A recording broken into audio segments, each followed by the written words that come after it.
hear you from the next room.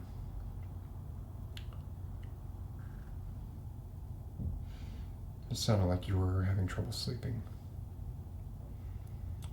So I thought I could tell you a story that might help you nod off.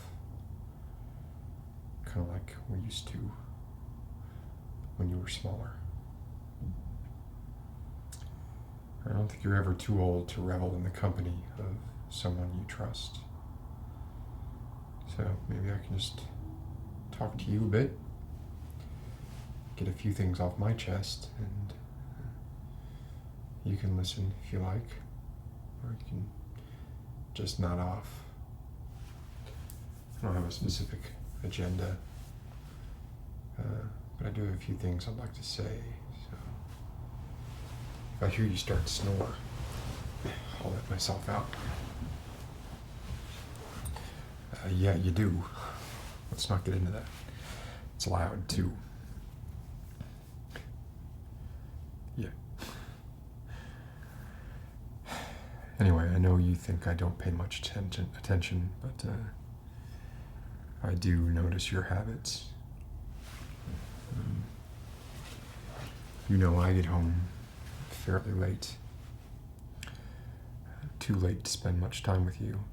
And I'm sorry about that. Something I regret already.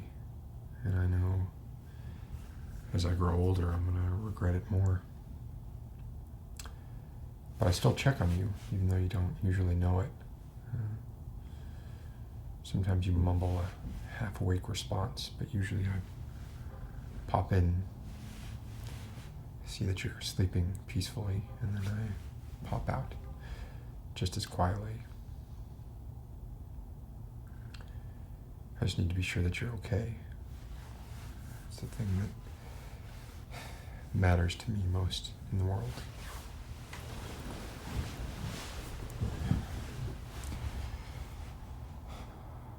So I already know what my biggest regret's going to be when I'm old. Assuming I make it to some ripe age. And I know that regret's going to be that I didn't spend enough time with you. And the most backwards, most ridiculous part of that whole realization is that even though I know it now, I believe it as fervently as I believe anything. It's still almost insurmountably difficult for me to do anything about it. My brain is complicated. It can work against itself, and it often does. And we've established these protocols as a society, these mores and doctrines that make resistance not only undesirable, but anathema to what we have arbitrarily decided are our criteria for determining one's worth as a human being.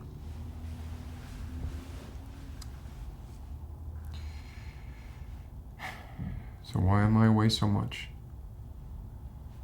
Why don't I hang out with you every day? Let's get the honest truth out there. I mean, most of the time, if someone is asked that question, the response is kind of a knee-jerk, cowardly act of blame deflection. You know, I do this for you, I do this for the kids, whatever. I'm not saying that's completely false, but if we're being honest, it's a half-truth at best.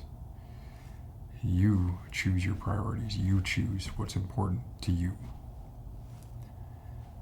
So how important is it to be an upstanding citizen?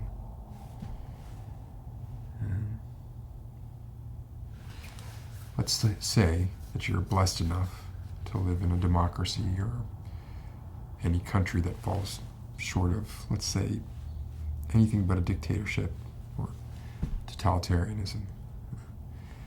In that case, you already sort of both won and lost the lottery. You're in. And the next logical question is, how much are you going to buy into the system that you're a part of?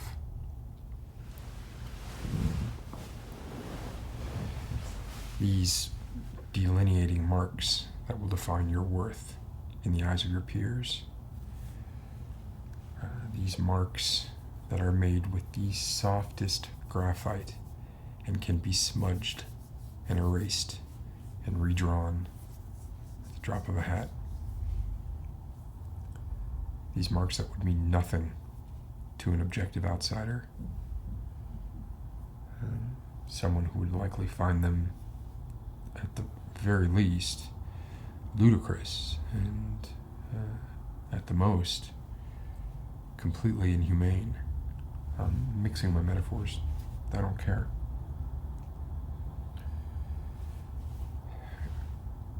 Because that's what it comes down to. Once you've bought in, how hard will you press your nose to the grindstone? Or how much will you twirl the ice with your finger? There's a phrase that gets bandied about a lot. And I don't like it much, mostly because I think it makes light of a far greater travesty. But I suppose it's phrased the way it is to make a point through shock. And that phrase is wage slavery. I guess wage indentured servitude doesn't quite have the same ring. But the idea of wage slavery, ignoring for a moment the poor wording of the phrase itself, the idea is pretty powerful. And there are multiple factors that allow it to be so efficacious. And one of those factors is that we are social creatures. And as such, we are indoctrinated from birth to measure ourselves against others, our siblings, our parents, ourselves. These comparisons are important to us on some ingrained genetic level. How much of it is nature versus nurture? I don't have a clue. But I guess it's a bit of both. And I don't think these marks are indelible. I mean, they aren't the 8B graphite smudges I referred to earlier when talking about what defines a person's worth. But that base level of competition with others, that's a very powerful psychological driving force, even when we claim it isn't. People sometimes claim not to care what other people think. The people who say that are often the ones who care the most. And the fear of that judgment is so traumatizing to them that they have no choice but to swing the other way, to compartmentalize that part of their brain that does care, and try and shut it off. Or, could simply fake it till they make it. Pretend they don't care until maybe, someday they actually don't. But I don't think that's common. I don't think many people make it there. I believe most people who tell you they truly don't care what other people think probably care more than those that make no such claims. But even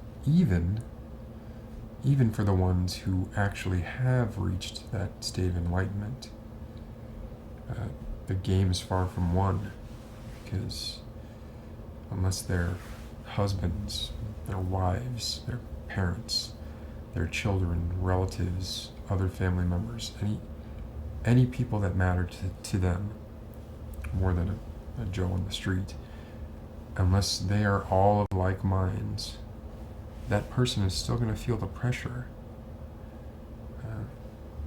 Their son is embarrassed to be dropped off at school in an older car than the ones most of the other parents drive. The mother is embarrassed about the excuses she has to make about why her daughter can't afford to keep her in the manner in which she's accustomed. All these things, they weigh on everyone's mind, regardless of if you do or claim to think that you don't care what other people think.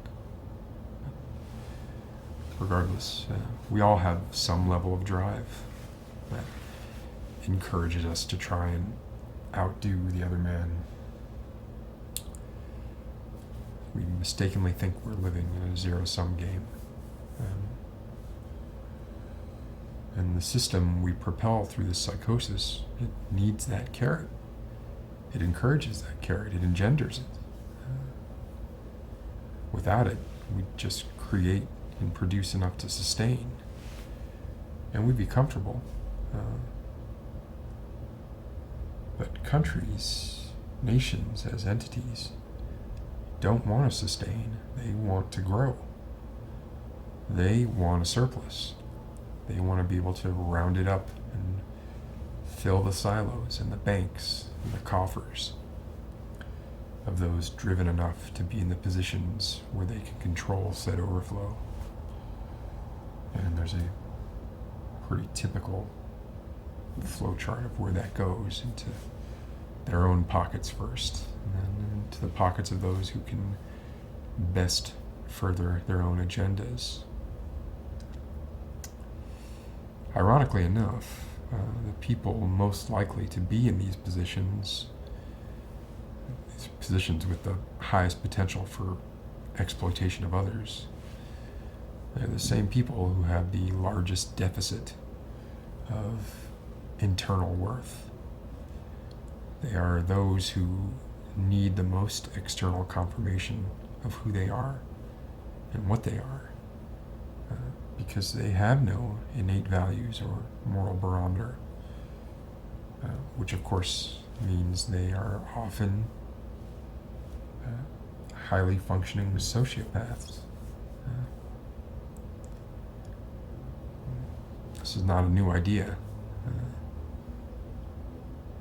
It's been known for a long time. If you compare the results of objective and projective psychological testing, the most successful businessmen and the most successful politicians tend to have more in common with dictators, serial killers, than they do with the average citizen. Absolute power corrupts? I don't know about that. I think that's blame deferral too. It's correlation over causation. The corrupt seek absolute power, and we watch the reapers reaping and wonder why it always seems to happen that way.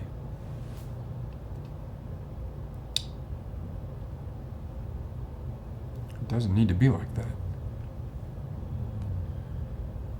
I think everybody could be content with far less. And I mean that on an individual and a national level.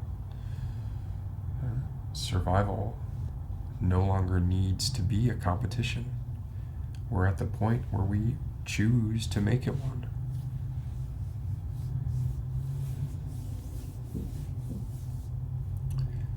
Wage slavery works off other factors too. A good wage purports to give the recipient opportunities, but more often than not, those opportunities are just hooks to be buried deep into your throat, so that when that wage is threatened, it only takes the gentlest of tugs for you to feel like your insides are being yanked around. like your very life could end if you can no longer sustain your level of outgoing debts. You buy a car, a house, a dog, you get married, you have kids. I don't mean to belittle any of these things, except maybe the house and the car. But familial love and children are empirically important. They are sacrosanct. And if anything, that's what makes it all the more galling that they are so frequently used as pawns in the game of keeping you moving as quickly as you can without looking down, without questioning the end game,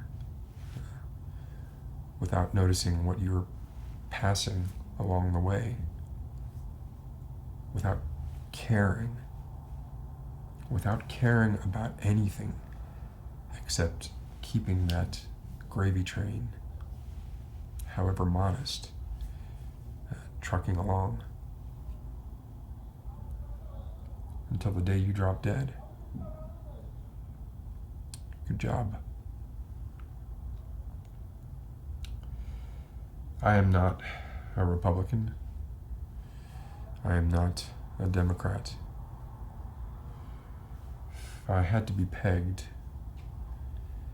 I'd be, philosophically at least, an anarcho-syndicalist.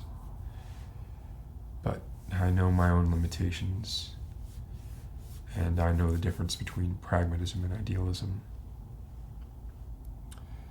But I also know that it isn't Sydney or the bush for Charlie Brown.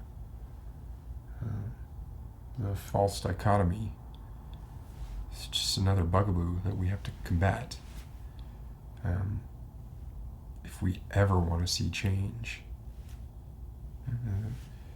There are birthing pains.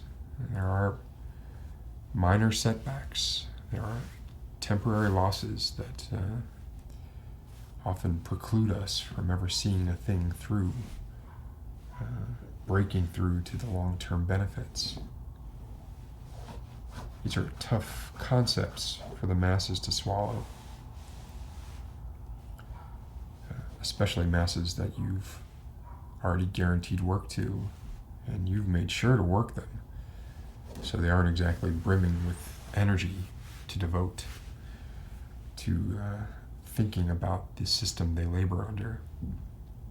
And you've benevolently bestowed upon them blessings of kids and religion and activities and diversions to keep them more or less opiated into the best, most effective type of submission there is. A submission whereby the affected doesn't even realize she or he has submitted at all. And then there's inertia, possibly the most powerful factor. Things aren't so bad the way they are. Things could be worse. People have it worse in X or Y country. I should count my blessings. I should be grateful. I should be grateful. But I'm not grateful. Not anymore. I can no longer accept that a life lubricated to perpetuate itself towards some insignificant end, a life plagued with ennui and self-doubt, I can no longer accept that such a life is any more merciful than one fraught with real obstacles between life and death. At least then you know the terms. I guess what I'm getting at here is I think I'm going to call in sick to work tomorrow.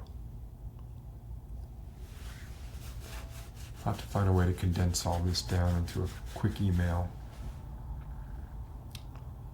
Something like, not feeling well, have a fever, back Wednesday. You think that'll fly? Are you still awake? No? Oh well. It's for the best.